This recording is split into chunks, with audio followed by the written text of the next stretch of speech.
Assalamualaikum warahmatullahi wabarakatuh.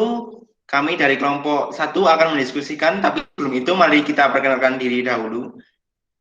Saya Dimas Prayogi dari Prodi Sastra Inggris. Mbak Ulaima bisa memperkenalkan diri. Saya Hulaima Samra Al-Rahma dari Prodi Bahasa dan Sastra Inggris. Mas Zaini bisa memperkenalkan diri. Saya Zaini Ahmad Maulana dari Prodi Pendidikan Bahasa Arab. Mbak Eli bisa memperkenalkan diri. Saya Elinor Haliza Putri dari Prodi Bahasa dan Sastra Inggris. Mbak Daniela bisa memperkenalkan diri. Saya Danela Caleregita dari Prodi Bahasa dan Sastra Inggris. Mas Abdullah Jabar bisa memperkenalkan diri. Saya Abdullah Jabar dari Pendidikan Seni Rupa. Mbak Kiki bisa memperkenalkan diri. Saya Kiki Firianda Pitaro dari Prodi Bahasa dan Sastra Inggris. Oke, dalam diskusi kali ini kita akan membahas doktrin ajaran Islam untuk generasi Muslim di masa pandemi. Untuk diskusi ini, kita akan membahas masalah tentang bagaimana cara yang efektif dalam memberikan pendidikan akhlak kepada anak. Bagi yang ingin memulai opini bisa disampaikan. Terima kasih.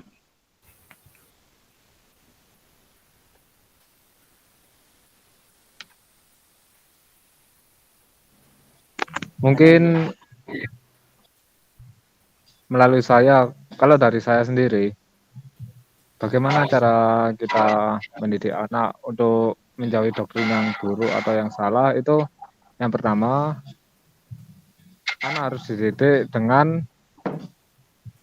Al-Quran dan hadis, sesuai Al-Quran dan hadis. Dan kemudian dibimbing oleh orang tua. Nah, karena kalau orang tua itu berperan penting dalam mendidik anak. Mereka adalah contoh bagi anak. Oleh sebab itu, caranya orang tua mengarahkan anak dengan mendidik Al-Quran dan hadis. Ya, itu sih menurut saya.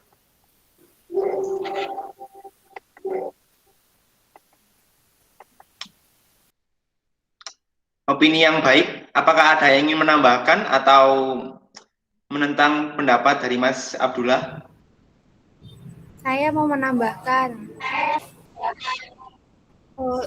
sebaiknya juga menggunakan metode pembiasaan, kayak dibiasakan minta tolong, minta maaf, berterima kasih gitu.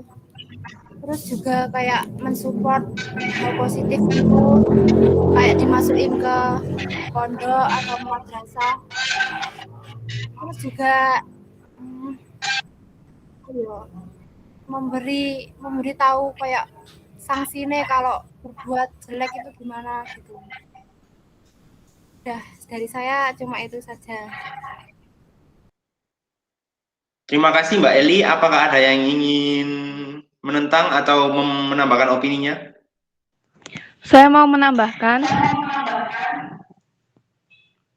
menurut tadi pendapat Abdullah Jabar, orang tua adalah contoh. Maka menurut saya, yang pertama orang tua harus membiasakan atau menunjukkan akhlak yang baik dulu pada anak, sehingga anak bisa meniru. Kalau orang tuanya berakhlak baik, maka anaknya juga bakal niru yang baik. Apakah yang lain ingin menambahkan? Saya ingin menambahkan, Silakan Mas Zaini. seperti kata Mbak Eli tadi, ya tentu saja pembiasaan adalah cara yang paling efektif untuk pembelajaran anak-anak. Nah, pembiasaan itu contoh kecil, misal doa atau biasaan terima kasih gitu kan, itu impact-nya ngefek banget sama anak-anak. Soalnya dari saya sendiri juga ngefek, karena pembelajaran dari kecil diajarkan seperti itu. Terima kasih contohnya Mas Zaini. Apakah yang lain masih ingin menambahkan atau mungkin menentang?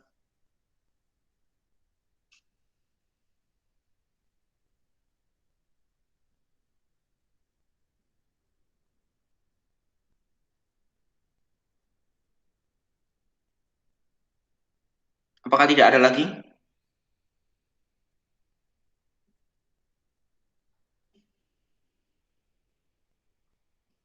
Bila demikian, saya akan menyimpulkan hasil diskusi untuk masalah pertama dari diskusi ini, yaitu dengan memberikan anak contoh-contoh yang baik dan mengajari anak untuk terbiasa berbuat baik atau melakukan sesuatu yang baik, juga dengan memberikan konsekuensi bila si anak melakukan sesuatu yang buruk. Untuk masalah kedua, kita akan membahas tentang tentunya dalam berbagai sarana mengajarkan Islam terdapat konten lain dan tentu saja orang tua tidak dapat mengawasi 24 jam. Nah, bagaimana cara mengedukasi anak tentang konten dalam internet?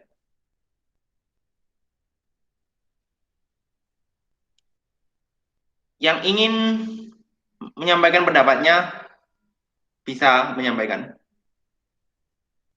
Saya ingin Ya, silakan Mas Zaini. kalau menurut saya itu tergantung anaknya lagi. Tapi kan ya kembali lagi kalau dia sudah terbiasa untuk membuka suatu konten-konten yang baik, tentu saja dia bakal bukanya yang baik.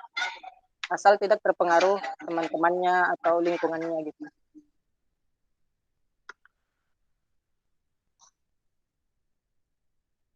Ada yang ingin menambahkan? Nah, mungkin dari saya ingin menambahkan sebagai contoh pada keluarga. Nah, keluarga memberikan alur yang positif kepada anak dan menuntun untuk menonton sesuatu yang positif. Dan misalkan anak sudah terlanjur menonton sesuatu yang negatif atau yang bertentangan dengan agama, nah yang itu dimarahi secukupnya, cuma sebagai pemberi peringatan. Nah, mungkin dari sebagai kakak itu memberi contoh yang baik untuk adik-adiknya. Terima kasih. Apakah ada pendapat lain? Jadi kan itu kan model pendidikan yang interaktif. Nah, zaman sekarang itu melalui media-media kayak gitu tuh cukup efektif lah kalau buat ngasih pendidikan kepada anak. Dan kalau milih-milih konten atau memberi pelajaran melalui video kayak gitu tuh tergantung usia sama minat anak juga. Kalau usianya masih di bawah tahun, bisa dikasih video animasi yang menarik atau dibeliin puzzle atau buku-buku bergambar gitu. Terus kalau misalnya minatnya anak itu visual, itu bisa disuruh dengerin kayak wawasan Islami, terus podcast Islami kan sekarang banyak kayak gitu. Terima kasih. Saran yang cukup baik. Bagaimana dengan yang lainnya?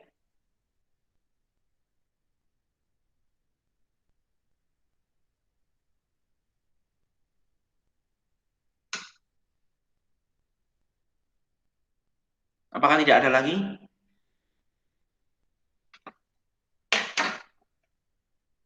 Kalau begitu, saya akan menyimpulkan pendapat-pendapat saudara-saudara sekalian dalam kesimpulan berikut ini, yaitu dengan agar anak dapat memilih konten-konten yang baik dalam internet, orang tua seharusnya bisa memberikan arahan-arahan positif terhadap anak dengan cara membimbing anak, memberikan contoh-contoh seperti podcast jika anak suka audio tutorial, atau melihat video jika anak lebih ke visual.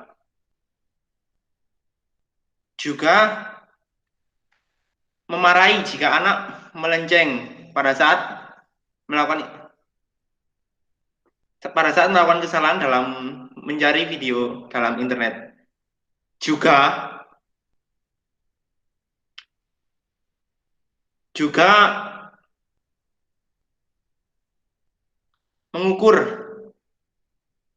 interest anak dalam banyak hal dan agar si anak juga merasa senang. Untuk problem 3 kita akan membahas tentang bagaimana cara menghindari bagaimana menciptakan lingkungan, rumah, sekolah, dan masyarakat yang baik untuk anak. Jika ada yang ingin memberikan pendapatnya, silakan.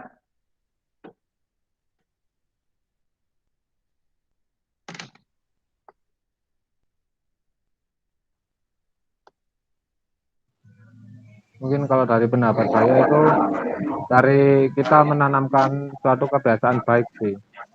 Seperti menyapa, salam, dan menghindari berkata kotor. Dan kebiasaan untuk saling tolong-menolong. Ataupun mengingatkan untuk sholat atau sebagainya.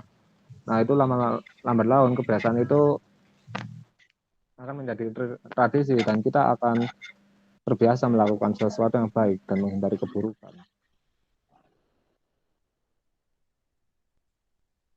Apakah ada yang ingin menambahkan?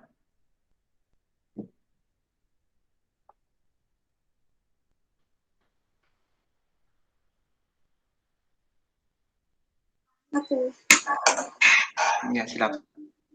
kalau lingkungan keluarga ini kan masih bisa dikontrol ya. Kalau di sekolah atau rumah lah, itu kan orang tua tidak bisa kontrol secara langsung. Jadi memang benar apa dari sendiri itu harus ditanamkan apa akhlak terus iman yang kuat.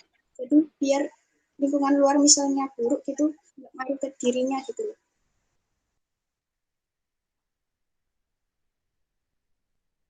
Ada yang ingin menambahkan?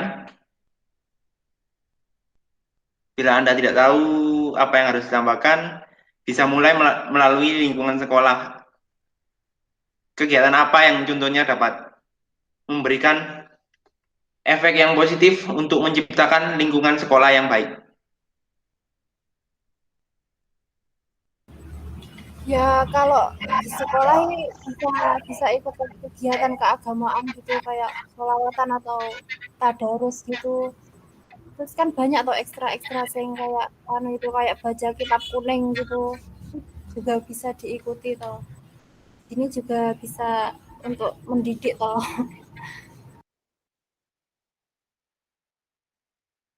Saran yang baik dalam lingkungan sekolah masih ada yang ingin menambahkan?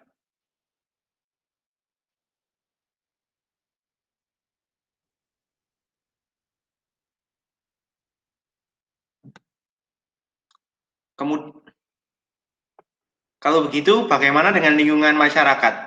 Bagaimana cara menciptakan lingkungan masyarakat yang baik untuk pendidikan agama anak? Yang ingin beropini silakan. Mungkin bisa diajari dengan bersosialisasi, dikenalkan oleh tetangga, terus saudara-saudara. Jadi biar anak bisa bersosialisasi, terus diajari sopan jika mau berbicara kepada orang yang lebih tua. Itu sih. Terima kasih. Apakah ada yang ingin menambahkan?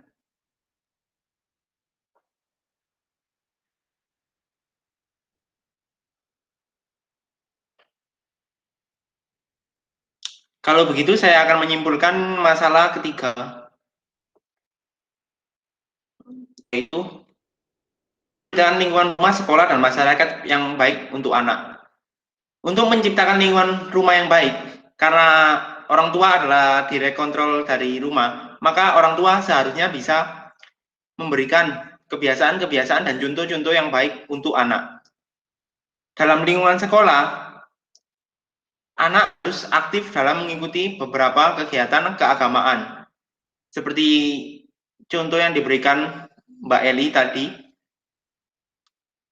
Dan untuk masyarakat, orang tua seharusnya bisa mengajarkan anak untuk bisa lebih bersosialisasi kepada masyarakat dengan kebiasaan-kebiasaan tadi.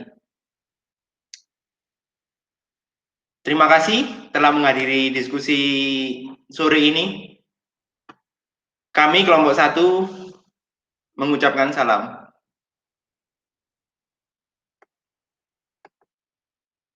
Terima kasih. Wassalamualaikum warahmatullahi wabarakatuh. Waalaikumsalam. Waalaikumsalam warahmatullahi wabarakatuh.